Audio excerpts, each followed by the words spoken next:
अस्सलाम वालेकुम to all of you. उम्मीद करती हूँ आप सब लोग खैरियत से होंगे और अपनी लाइफ को भरपूर तरीके से एंजॉय कर रहे होंगे। तो आज का जो हमारा टॉपिक है वो है एनालिसिस ऑफ वाटर। ठीक है, अब हम वाटर का एनालिसिस करते हैं। ये एक इन्वायरमेंटल केमिस्ट्री का सब्जेक्ट है, ये टॉपिक है। ठीक है, जिसके ऊपर आज हम स्टडी करेंगे। अब हमने एनालिसिस ऑफ वाटर, तो हमें पता है हम लोग किस तरीके से एनालिसिस करते हैं कि सैंपल्स वगैरह को कलेक्ट किया जाता है और उसके बाद जो है उसकी फिर मुख्तलिफ पर्पसेस के तौर पे हम लोग उसकी सैम्पलिंग कर रहे होते हैं। आज जो हम लोग टॉपिक पे डिस्कस करेंगे वो एक पूरा रिसर्च पेपर है जिसके ऊपर रिसर्च की गई, यानी वाटर के सैंपल्स पर स्टडी की गई। उसके मुख्तलिफ जो फिजियो केमिकल्स जो पैरामीटर्स थे उनको स्टडी किया गया, ताकि हमें पता चले कि किसी भी वाटर में उसकी क्वालिटी क्या है, उसकी कंसनट्रेशन क्या है। ठीक है, तो सबसे पहले जो हमारा टॉपिक है वो है analysis of ground water quality using water quality index. Water quality index एक मेथड है जिससे हम लोग पानी के अंदर मौजूद जितने भी कंसनट्रेशंस होती हैं, जितने भी केमिकल पैरामीटर्स होते हैं, उनके बारे में हम स्टडी करते हैं और इस बात का अंदाज़ा लगाया जाता है कि पानी में मतलब पुअर क्वालिटी है या फिर पानी की गुड क्वालिटी है। ठीक है, इसी बेस पे जो है वो वाटर को प्योरीफाई भी किया जाता है। A case study of greater Noida. ठीक है, ये एक नोएडा उत्तर प्रदेश इंडिया का एक डिस्ट्रिक्ट है और डिस्ट्रिक्ट का एक छोटा सा इलाका है नोएडा, जहाँ पे ये स्टडी किया गया। यानी यहाँ से नोएडा का जो इलाका है यहाँ से सारे सैंपल्स को कलेक्ट किया गया। अब जो ऑथर्स हैं जिन्होंने रिसर्च की है वो है मोहित सलीम, अतहर हुसैन एंड गौहर महमूद। ये तीन यहाँ पे रिसर्चर्स हैं जिन्होंने नोएडा के मतलब जो एरिया है वहाँ से पूरा सैंपल्स कलेक्ट किए गए मुख्तलिफ लोकेशन से और उसके ऊपर एक पूरा स्टडी किया। अब अगर हम इसके एब्स्ट्रैक्ट की तरफ देखें तो इसका एब्स्ट्रैक्ट क्या हमें बताता है कि यहाँ पर ये जो पूरा आर्टिकल है वो क्या है। यहाँ पर स्टडी किया गया है अंडरग्राउंड वाटर को, यानी जो अंडरग्राउंड वाटर है उसकी क्वालिटी को प्योरीफाई या उसकी क्वालिटी को चेक करने के लिए इन्होंने ये पूरा एनालिसिस किया है। और किस चीज़ से चेक कर रहे हैं वो वाटर क्वालिटी इंडेक्स है। यहाँ पे 9 फिजियो केमिकल पैरामीटर्स हैं, यानी कैल्शियम है, मैग्नीशियम, क्लोराइड, सल्फेट।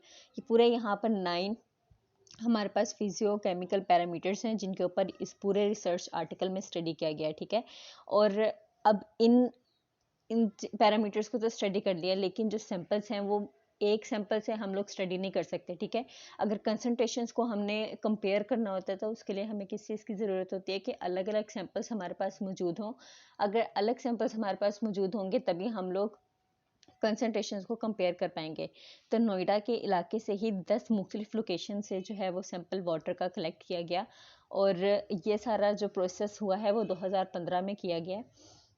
अब जब हमने सैंपल्स कलेक्ट कर लिए, जब पूरी स्टडी पूरा एनालिसिस किया गया, तो इसमें क्या था कि 90% जो वाटर सैंपल्स थे वो उनकी क्वालिटी जो थी वो बहुत अच्छी थी। यानी उसमें कंसनट्रेशंस भी, जितने भी हमारे पैरामीटर्स थे उनकी कंसनट्रेशंस भी अच्छी थी।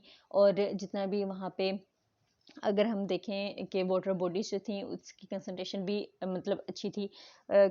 यानी वो वाटर एक तरह से गुड क्वालिटी का था, लेकिन 10% सैंपल ऐसे थे जो कि गुड क्वालिटी के नहीं थे, वो पुअर कैटेगरी में मतलब जा रहे थे। अब उस वाटर को स्टडी करने के लिए यहाँ पे वाटर क्वालिटी इंडेक्स को मद्देनज़र रखा गया, वो मेथड अप्लाई किया गया। अब वाटर क्वालिटी इंडेक्स की जो रेंज होती है वो होती है 16.49 टू 64.55। ठीक है, यहाँ तक इसकी रेंज होती है। अब इस रेंज में जो आते हैं वो वाटर गुड क्वालिटी के होते हैं, लेकिन जो इस रेंज से बाहर होते हैं वो पुअर क्वालिटी में चले जाते हैं। इसलिए इस चीज़ की हमें सबसे ज़्यादा ज़रूरत होती है कि अगर हम पानी को यूटिलाइज़ करें या पानी का हम लोग यूज़ करें तो उससे पहले उसको मतलब उसका ट्रीटमेंट करना बहुत ज़रूरी होता है, क्योंकि अगर हम लोग पुअर क्वालिटी का वाटर कंज्यूम करेंगे, उसकी कंजप्शन होगी तो हमारी बॉडी में मुख्तलिफ तरह के चेंजेस आना शुरू हो जाएंगे। ठीक है, मुख्तलिफ तरह की डिजीज़ डेवलप होना स्टार्ट हो जाएंगी और इसलिए सबसे पहले हमें वाटर को जो है वो चेक करना चाहिए, उसको प्योरीफाई करना चाहिए ताकि हम लोग मुख्तलिफ बीमारियों से बचे जा सकें। ठीक है, अब इस पे पब्लिक इंटरेस्ट स्टेटमेंट ली गई, यानी यहाँ पे जहाँ पे जो लोकेशन थी नोएडा की, उत्तर प्रदेश का जो एक छोटा सा इलाका है, यहाँ पे जो है वाटर की क्वालिटी को मतलब रखा गया। अब नोएडा जो है एक बिजनेस सिटी है, यहाँ पे मतलब गवर्नमेंट की बहुत ज़्यादा इंडस्ट्रीज यहाँ पर मौजूद है नोएडा के इलाके में, ठीक है। तो इसका मतलब ये है कि ये एक ऐसा इलाका था जहाँ से हमें इन कंसंट्रेशंस का बहुत अच्छे तरीके से पता चल जाना था। यानी अगर हम 10 हमने लोकेशंस लिए हैं, ठीक है, अगर हम उन लोकेशन में से अपने सैंपल्स कलेक्ट कर रहे हैं तो हमें पता चलेगा कि किस जगह पे किस चीज़ की सबसे ज़्यादा कंसंट्रेशन मौजूद है और किस जगह पे वो कंसंट्रेशन मौजूद है भी या नहीं, ठीक है। तो ये एक ऐसा इलाका था। अब इस पे पब्लिक इंटरेस्ट तो हमारा था ही कि इसकी पूरी क्वालिटी को हमने ऑब्जर्व किया, स्टडी किया, ठीक है, और उसको इस काबिल, उसका ट्रीटमेंट देकर उसको इस काबिल बनाया गया कि ताकि जो मैनकाइंड है वो इसको प्रॉपर तौर पर यूटिलाइज़ कर सके, उसकी कंजप्शन अच्छी बनाई जा सके। क्योंकि पानी तो हर एक की ज़रूरत है, हम पौधों को दे रहे होते हैं, हम जानवरों को दे रहे होते हैं, हम खुद इस्तेमाल कर रहे होते हैं। तो अगर उसको हम लोग गलत कंजप्शन ले रहे होंगे या फिर हम लोग पुअर क्वालिटी वाटर की ले रहे होंगे तो वो हमारी बॉडी को ही अफेक्ट करेगी। अगर प्लांट्स को दे रहे होंगे तो वो इनडायरेक्टली भी हमारी बॉडी में जा रही होगी। अगर हम किसी एनिमल को देंगे तो एनिमल को भी जब हम लोग उनका मीट लेते हैं तो क्या होगा, इनडायरेक्टली हमारे बॉडी में ही वो सारा कुछ जा रहा होता है। और जब हमारी बॉडी में उसकी कंजप्शन ज़्यादा हो जाएगी या उसकी कंसनट्रेशन ज़्यादा हो जाएगी तो हमारी बॉडी में प्रॉब्लम्स जो हैं वो क्रिएट होना स्टार्ट हो जाएंगी। अब इसके इंट्रोडक्शन में मैंने आपको पहले ही बता दिया कि नोएडा जो है एक इंडिया का जो एक डिस्ट्रिक्ट है उत्तर प्रदेश, ठीक है, वहाँ का ये इलाका है जहाँ पे इंडस्ट्रीज बहुत ज़्यादा हैं, यानी बिजनेस सिटी है। यहाँ पे पूरा इन्होंने मतलब सारा फिल्ट्रेशन लिया, सॉइल सेटमेंट्स के थ्रू उन्होंने पूरा प्योरीफाई किया, पूरे इन्होंने पॉलिसीज़ बनाई जिसके ऊपर हम लोग ऑर्गेनिक इम्प्योरिटीज़ को देख सकते हैं, इनऑर्गेनिक इम्प्योरिटीज़ को मतलब हम यहाँ पे मेजर करेंगे। तो ये सारे यहाँ पे नेम्स दिए गए हैं कि किसने क्या काम किया है, ठीक है, किसने सैंपल्स कलेक्ट किए हैं, किसने मतलब कंसंट्रेशंस चेक की हैं, किसने यहाँ पर मतलब अलग अलग कंसंट्रेशन को, अलग अलग पैरामीटर को किसने चेक किया है। ये पूरा यहाँ पे एक इंट्रोडक्शन में उनके नेम्स और उनके ईयर वगैरह सब कुछ दिए गए हैं। क्योंकि आपको होता है जब एक रिसर्च की जा रही होती है तो रिसर्च सिर्फ 1 साल या 2 साल की नहीं होती, रिसर्च बहुत देर से पहले चल रही होती है।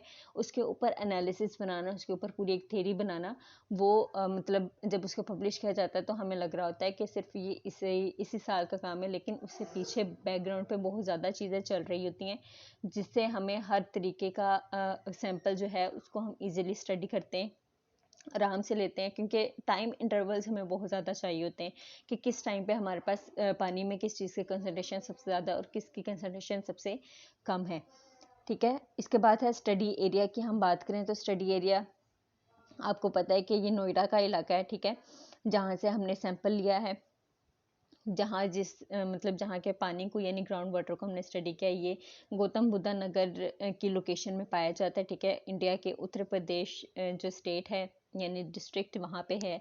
और इसका सारा ये लैटिट्यूड वगैरह बताया गया है कि किस तरह से है, इसका लॉन्गिट्यूड बताया गया है।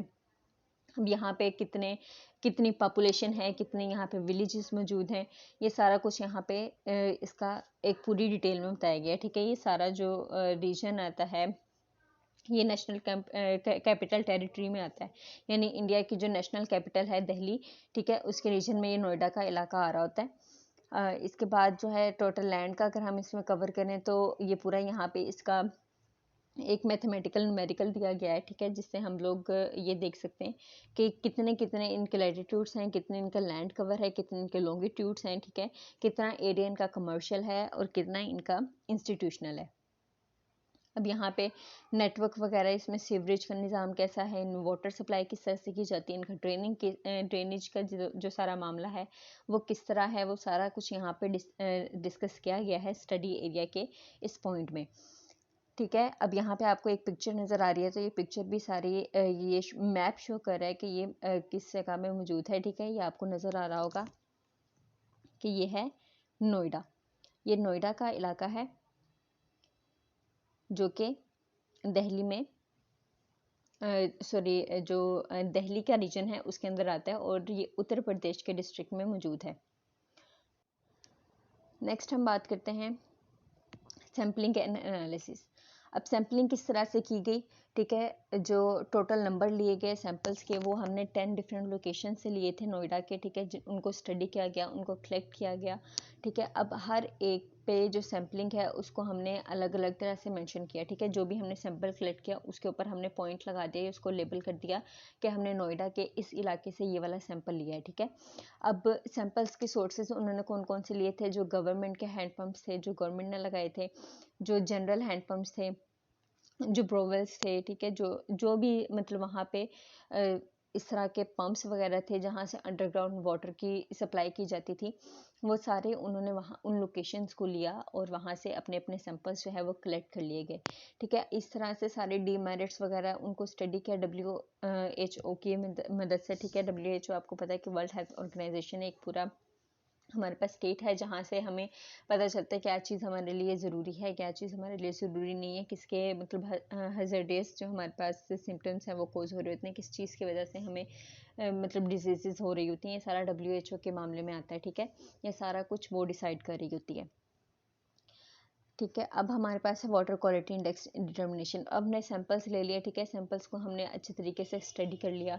अब उसके बाद हम लोगों ने उसकी वाटर इंडेक्स को कैसे डिटर्मिन करना है, ठीक है। वाटर क्वालिटी इंडेक्स जो होता है ना, वो बेसिकली एक ऐसी इन्फॉर्मेशन हमारे पास प्रोवाइड कर रहा होता है जो कि रेटिंग स्केल्स पे होती है, ठीक है। यानी इसके जो रेटिंग स्केल्स होते हैं वो 0 से लेके 100 तक हो रहे होते हैं और इसमें 9 पैरामीटर्स को बेसिकली स्टडी किया जाता है वाटर क्वालिटी इंडेक्स का जो मेथड है ना इसके अंदर।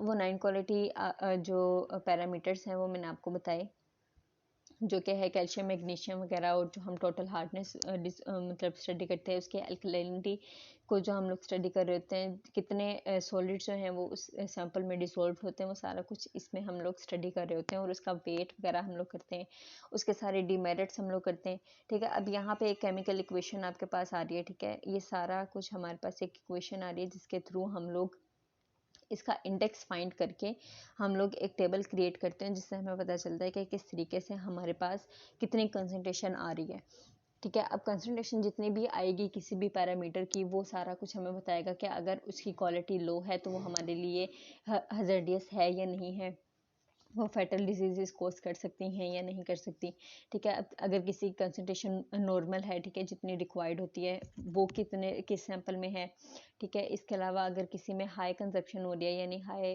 अमाउंट है या हाई कंसंट्रेशन है किसी भी पैरामीटर की, तो वो बताएगा कि वो किस तरीके से हम लोग उसको कम कर सकते हैं, ठीक है।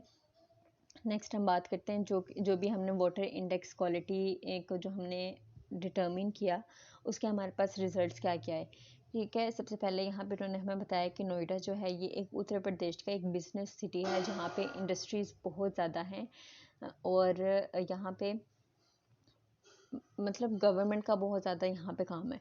अब ये जो इंडस्ट्रीज़ के एफ्लुएंट्स होते हैं वो डायरेक्टली वाटर बॉडीज़ में जो है वो डिस्चार्ज जो है वो कर दिए जाते हैं इजीली, ठीक है। आपको पता है पॉन्ड्स वगैरह में, रिवर्स वगैरह में जितना भी एफ्लुएंट्स बच रहे होते हैं, जितने भी हमारे पास वेस्ट आ रहे होते हैं, वो सारे के डायरेक्टली हम लोग वाटर में जो है उसको डिस्पोज करते हैं, ठीक है। अब वो हम लोग कर रहे हैं, हम लोग ये नहीं जानते कि उसके क्या असरात होंगे, ट्रीटमेंट्स जो हैं कि इंसफिशेंट है या नहीं है। कोई भी हम लोग उनको वेस्ट करने से पहले कोई इस तरह का ट्रीटमेंट नहीं कर रहे होते कि वो जब पानी में उनको फेंका जाए तो वो कोई मुहलिक बीमारियां कोस ना करें, पानी को पोल्यूट ना करें, जो वाटर बॉडीज़ मौजूद हैं, जो प्लांट्स वगैरह हैं, उनको कंटेमिनेट ना कर दें, उनको इस तरीके के इन्वायरमेंट में ना डाल सकें कि वो वही वाटर एब्जॉर्ब कर लें, वही सारे वेस्ट को, वही केमिकल्स को जो हज़ार्डियस हैं इंसान की हेल्थ के लिए, वो सारे एब्जॉर्ब करेंगे तो इनडायरेक्टली वो हमारी बॉडी में भी कॉज करेंगी डिजीज़ सारी, ठीक है। तो इसके लिए इन एफ्लुएंट्स को मतलब सबसे पहले ये चाहिए कि उनको ट्रीटमेंट प्रॉपर दिया जाए ताकि वो कोई नुकसान आगे प्रोड्यूस ना कर पाएँ। अब अगर हम देखें यहाँ पे फिजियोकेमिकल पैरामीटर्स को, अगर हम देखें वो बारी-बारी जो हमने हर सैंपल में से हर पैरामीटर को कलेक्ट किया, उसके बारे में स्टडी किया, उसकी कंसंट्रेशन के बारे में स्टडी किया, तो वो यहाँ पे उन्होंने हमें अब डिटेल से थोड़ा बताया कि हर सैंपल में किस तरह से हमारे पास ये पैरामीटर्स आए थे।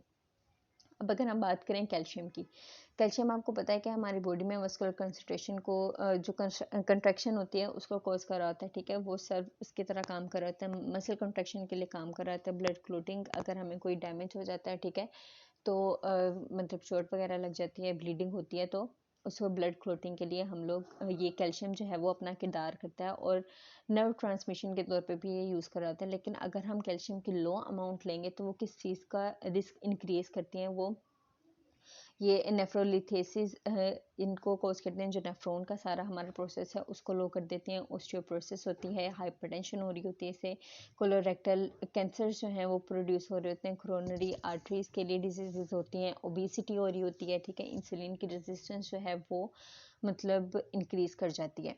लेकिन अब हम हाई कंटेंट अगर लें कैल्शियम और मैग्नीशियम का पानी में, जो कि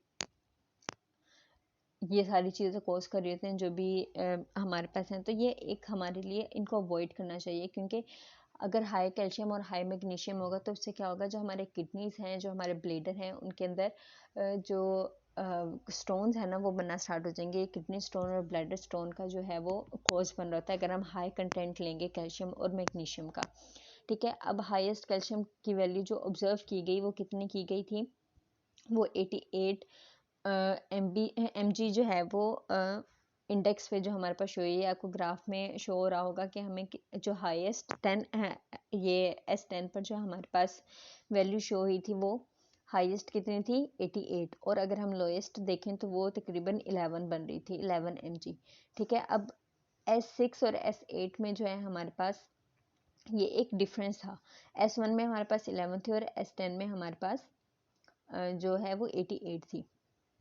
अब दो लोकेशन ऐसे थे, यानी S6 एंड S5, जहाँ पे हमारे पास कंसंट्रेशन जो है वो थोड़ी हाई आ रही थी।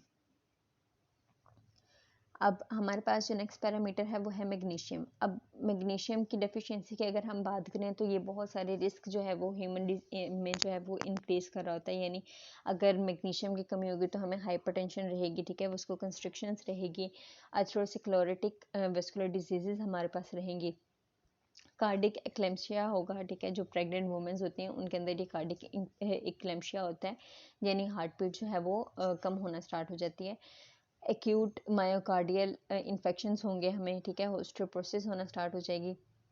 हाई जो हमारे पास मैग्नीशियम की कंसंट्रेशन है वो मैं आपको पहले भी बताया कि किडनी स्टोन और ब्लैडर स्टोन के तौर पर जो है वो अराइज होती है ह्यूमन बॉडी में। अब अगर हम ग्राफ की बात करें तो इस ग्राफ में जो हाईएस्ट मैग्नीशियम की वैल्यू ऑब्जर्व की गई वो 37 mg जो है वो इंडेक्स पर शो की गई एट S10 पर, और लोएस्ट वैल्यू अगर हम देखें तो वो उसकी लोएस्ट वैल्यू है 6, ठीक है, जो कि S6 और हमारे पास S8 पर हमें शो हुई है। नेक्स्ट हम देखते हैं क्लोराइड कंसंट्रेशन, ठीक है। अब क्लोराइड कंसंट्रेशन आपको पता है कि नेचुरल वाटर में प्रेजेंट होता है लीचिंग की वजह से, जो कि क्लोराइड कंटेनिंग रॉक्स होती हैं और जो सॉइल में डिस्चार्ज होते हैं एफ्लुएंट्स केमिकल्स के, केमिकल इंडस्ट्री से या आइसक्रीम प्लांट से, वो सारे क्लोराइड जो हैं वो हमारे पास वाटर, नेचुरल वाटर में मौजूद होते हैं।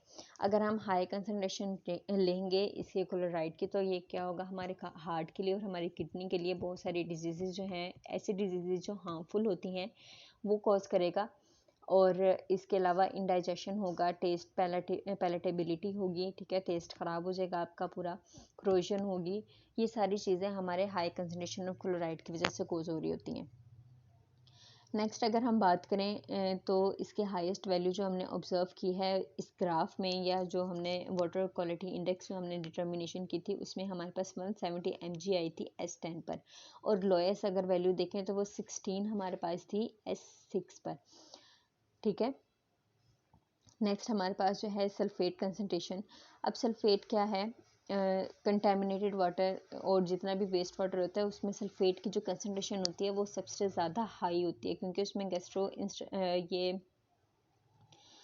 गैस्ट्रो इंटेस्टिनल जो हमारे पास इरिटेशन है वो कोज हो रही होती है, और ये सारी किसकी वजह से प्रोड्यूस हो रही होती हैं, ये सारी कंसनट्रेशन की वजह से प्रोड्यूस हो रही होती हैं, जो कि सल्फेट की हम हाई कंसनट्रेशन यूज़ कर रहे होते हैं, ठीक है। अब अगर हम इस जो हमारे पास सैंपल्स थे उनमें अगर हम बात करें तो इसकी हाईएस्ट सल्फेट की जो हमने कंसनट्रेशन या वैल्यू जो हमने ऑब्जर्व की वो S10 पर की है 15 mg, और इसकी लोएस्ट वैल्यू जो हमने ऑब्जर्व की है वो S6 और S9 पर की है, जो कि है 2 mg, ठीक है। अब अगर हम टोटल हार्डनेस की बात करें, ठीक है, तो टोटल हार्डनेस आपको पता है हार्डनेस किस वजह से होती है, किसी भी पानी में बाइकार्बोनेट की वजह से। बाइकार्बोनेट किसके हो सकते हैं, वो कैल्शियम के हो सकते हैं और मैग्नीशियम के। इन दोनों के जो कार्बोनेट्स होते हैं ना, बाइकार्बोनेट से टेम्परेरी हार्डनेस क्रिएट करते हैं, ठीक है। लेकिन अगर हम परमानेंट हार्डनेस की अगर बात करें तो वो किसकी वजह से हो रही होती है, वो क्लोराइड, सल्फेट और नाइट्रेट्स जो होते हैं कैल्शियम के और मैग्नीशियम के, इनकी वजह से हो रहे होते हैं। क्योंकि जब परमानेंट हार्डनेस होती है तो आपको पता है उसकी वजह से सोप कंजप्शन बहुत ज़्यादा हो जाती है। ठीक है, इसके अलावा इसके साथ मतलब क्या, अगर सोप कंसनट्रेशन ज़्यादा होगी तो क्या होगा, कैल्सिफिकेशन ज़्यादा हो जाएगी हमारी आर्टरीज में। इसके अलावा यह हमारे वाटर सप्लाई सिस्टम को, जो भी हमारा फॉर्मिंग स्केल होता है उसमें भी मतलब उसमें भी इफेक्ट होता है। यूरिनरी कंक्रीशंस जो हैं, स्टमक डिसऑर्डर, इसकी वजह से कोज होते हैं। ठीक है, किडनीज की डिजीजेस कोज हो रही होती हैं, ब्लैडर की डिजीजेस बहुत ज़्यादा कोज हो रही होती हैं due to hardness of water, permanent hardness of water. ठीक है, अगर हम इसकी टोटल हार्डनेस देखें जो भी हमने सैंपल में ऑब्जर्व की, तो वो हमने S10 पर 295 mg हमने ऑब्जर्व किया, और लोएस्ट वैल्यू अगर हम देखें तो 52 mg ऑब्जर्व की है, जो कि S6 पर हमने ऑब्जर्व की। ये पूरा आपको ग्राफ नीचे शो हो रहा है कि हर सैंपल में ये सैंपल है, यानी S1 सैंपल 1 सैंपल 2 सैंपल 3, हर सैंपल में उन्होंने बताया कि किसके मिकदार किस पैरामीटर की कितनी आई है। ठीक है, ये ग्राफ इसलिए बनाया गया है यहाँ पर। अब हम देखते हैं फ्लोराइड कंसंट्रेशन। अब आपको पता है फ्लोराइड एक जो केमिकल कंटेमिनेंट है, यानी ये भी कंटेमिनेशन कॉज कर रहा होता है। ठीक है, अब अगर हम फ्लोराइड की स्मॉल डोजेस लेते हैं तो उससे क्या होता है कि डेंटल सिस्टम जो है वो इन्फ्लुएंस हो रहा होता है। अगर हम इसकी हायर कंसंट्रेशन लेंगे तो क्या होगा, फ्लोराइड क्या करेगा, आपका डेंटल और स्केलेटल फ्लोरोसिस करेगा। ठीक है, यहाँ पे फ्लोराइड कंसंट्रेशन बहुत ज़्यादा होने की वजह से वो आपका सारा डैमेज हो जाएगा और वो खोखला होना शुरू हो जाएगा। ठीक है, स्केलेटल और आपके जो भी मतलब डेंटल आपको पता है जो भी हमारा ओरल में जो टीथ्स वगैरह हैं उन पे, या जो हमारी हड्डियाँ वगैरह हैं, स्केलेटल जितना भी है हमारा, वो खोखला होना स्टार्ट हो जाएगा due to high concentration of fluoride. अब अगर हम अपने सैंपल्स में देखें तो हमारे सैंपल्स में जितनी भी हमने ऑब्जर्व की क्लोराइड की कंसंट्रेशन, वो थी 0.10 mg।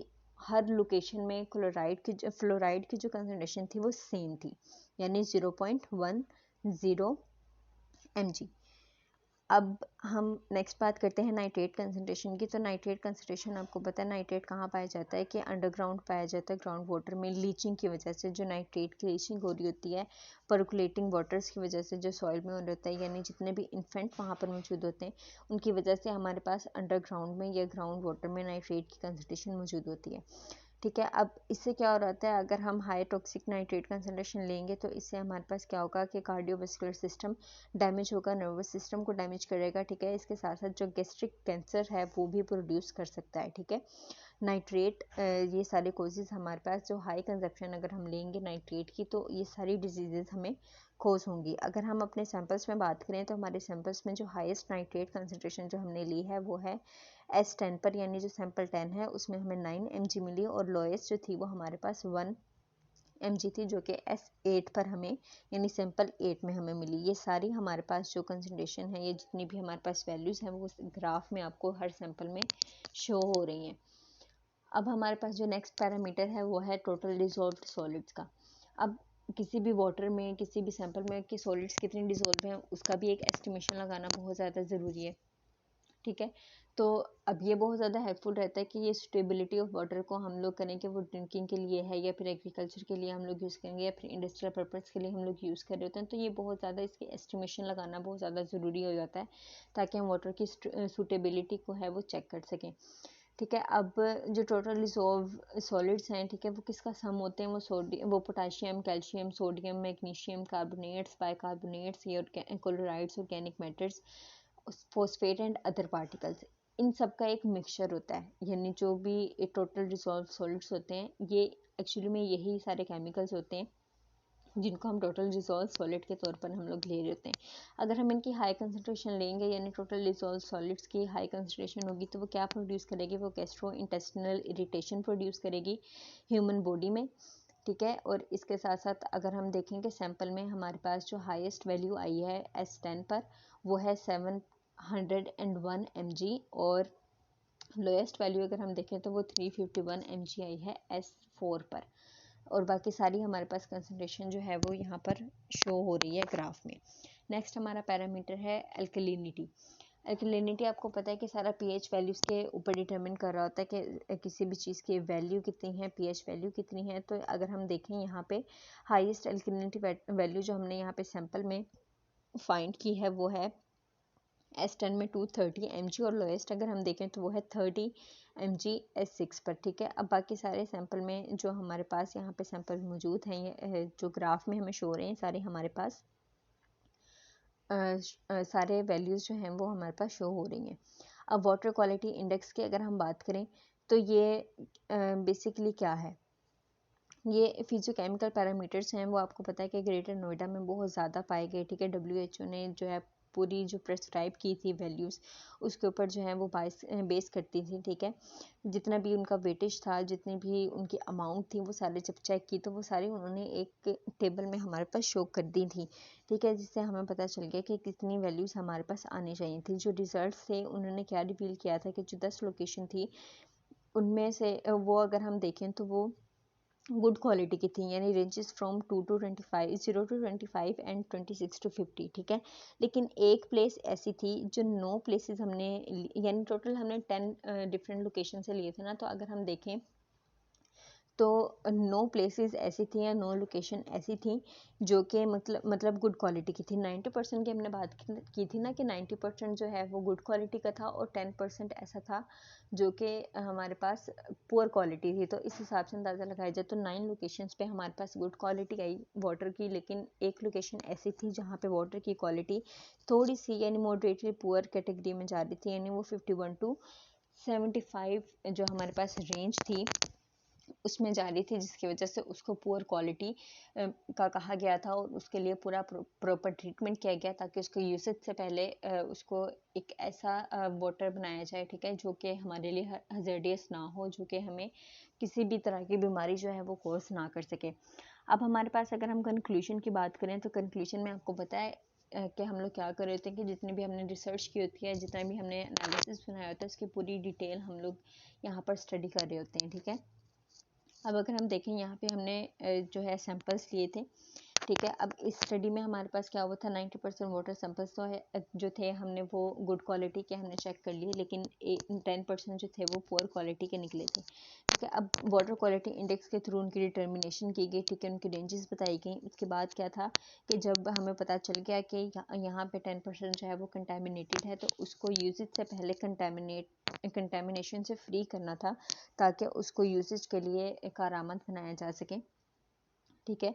जो रेन वाटर होते हैं वो भी हार्वेस्टिंग करते हैं स्ट्रक्चर्स में, वो भी बहुत ज़्यादा जो है वो पोल्यूशन वगैरह कॉज कर रहे होते हैं, क्योंकि बहुत ज़्यादा केमिकल्स जो हैं वो इंडस्ट्री से एयर पोल्यूशन में जो जा रहे होते हैं स्मोक के तौर पर, वो भी सारे रेन वाटर में जा रहे होते हैं। और जब वो रेन वाटर किसी भी जब बारिश होती है तो ठीक है, वो बारिश का पानी जो फ्रेश वाटर है उसमें डिज़ोल्व हो रहा होता है, यानी उसमें मिक्स हो रहा होता है, तो जितने भी कंटामिनेशन होती है वो सारी उसमें जा रही होती है, ठीक है। अब इसमें हमने पूरे पब्लिक की अवेयरनेस ली, ठीक है, उनको पूरा मतलब बताया है कि किस किस क्वालिटी में जो है मतलब किस लोकेशन पे क्वालिटी अच्छी है, किस लोकेशन पे क्वालिटी अच्छी नहीं है, पूरी अवेयरनेस कोर्स की गई, ठीक है। डिवेलपर्स को भी सारा मतलब टॉयलेट्स के तरीके में भी ह्यूमन बींग्स को यानी वाटर पोल्यूशन से सेव किया गया, उनको एक्नॉलेजमेंट दी गई कि आप लोग किस तरीके से अपने वाटर को जो है वो गुड क्वालिटी का बना सकते हैं, कि जितने भी एफ्लुएंट्स जो इंडस्ट्री से वेस्ट के तौर पर हम लोग डिस्चार्ज कर रहे होते हैं वाटर बॉडीज़ में, तो उनको पहले एक ऐसा ट्रीटमेंट दिया जाए जिससे वो जो वेस्ट हैं वो नुकसान ना पहुंचा सकें, वो हज़ार्डियस ना रहें। तो पहले उनको डिस्चार्ज करने से पहले कुछ ट्रीटमेंट्स प्रोवाइड किए जाए, जितनी भी एक्नॉलेजमेंट थी वो सारी पब्लिक को प्रोवाइड की गई। इसमें पूरा हमारे पास ये कंक्लूजन ये निकला था, ठीक है। अब यहाँ पे कुछ रेफरेंसेस हैं हमारे पास जो कि इस पूरी स्टडी से रिलेट करते हैं। अब ये जो समरी है, ये समरी वो समरी होती है जिसमें हम लोग पूरे स्टडी को मतलब पूरा जितना भी आर्टिकल होता है उसको स्टडी करते हैं और फिर जो हमें इससे बात समझ आ रही होती है हम इस समरी में वो लिख रहे होते हैं, ठीक है। तो इससे हम लोग अंदाज़ा लगा सकते हैं कि ये समरी सारी वही है जो हमने पूरी स्टडी की, ठीक है। ये समरी मैंने खुद बनाई, यहाँ पे आपको इसका थोड़ा सा मतलब दे देती हूँ ओवरव्यू के किस तरीके से इसकी समरी बनाई गई। इसमें हमने क्या स्टडी किया, इसमें हमने ये स्टडी किया कि वाटर को हमने कहाँ से लिया, ठीक है, उसके हमने क्या स्टडी करना था, उसके पैरामीटर्स कौन कौन से थे और उन पैरामीटर्स की कंसंट्रेशन को हमने किस तरीके से फाइंड आउट किया, ठीक है। वाटर क्वालिटी इंडेक्स का मेथड हमने यूज़ किया यहाँ पर, और हर क्वालिटी या हर कंसंट्रेशन को जो है वो हमने चेकआउट किया, उसके प्रॉपर ग्राफ्स बनाए गए, ठीक है। उसकी रेंजेस हमने बताई कि रेंज उसमें कितनी थी और कितना मतलब हमने किस क्या हमने देखा है इसमें कौन से मतलब पैरामीटर्स हैं, कौन से पैरामीटर्स किस जगह पे ज़्यादा हैं किस जगह पे कम है, ये पूरा हमने इसमें स्टडी किया। और हमने लास्ट पे ये भी बताया कि जो कंक्लूजन इन्होंने निकाला था, जो भी रिसर्चर्स थे, जो ऑथर्स थे जिनका ये आर्टिकल है, उन्होंने क्या कंक्लूजन निकाला था कि ऐसा मतलब कोई मेथड लेकर आना चाहिए कि जो इंडस्ट्रियल वेस्ट है उसको रिलीज़ करने से पहले उनको एक ऐसे ट्रीटमेंट से गुजारा जाए कि वो हार्मफुल ना रहें, और आवाम को जो है या जितनी भी हमारी पब्लिक है उसको एक्नॉलेजमेंट दी जाए, उनको अवेयरनेस प्रोवाइड की जाए कि वाटर को हम किस तरह से पोल्यूशन से बचा सकते हैं, और उसको कंजप्शन के तौर पर हम लोग लेते हैं। यानी अगर हम गंदा पानी पियेंगे तो हमारे अंदर ज़ाहिर बात है एफ्लुएंट्स जो हैं उनकी कंसनट्रेशन ज़्यादा हो जाएगी, और ज़्यादा कंसनट्रेशन होने की वजह से हम मुख्तलिफ बीमारियों का शिकार हो जाएंगे। तो हमें किस तरीके से अपने पानी को जो है वो पोल्यूशन से बचाना है, और किस तरीके से हम लोग वाटर को प्योरीफाई करके हम ईज़िली उसको पीने के काबिल बना सकते हैं। ये था आज का हमारा पूरा टॉपिक। होप सो आपको समझ आई होगी। Thank you so much. अल्लाह हाफिज़।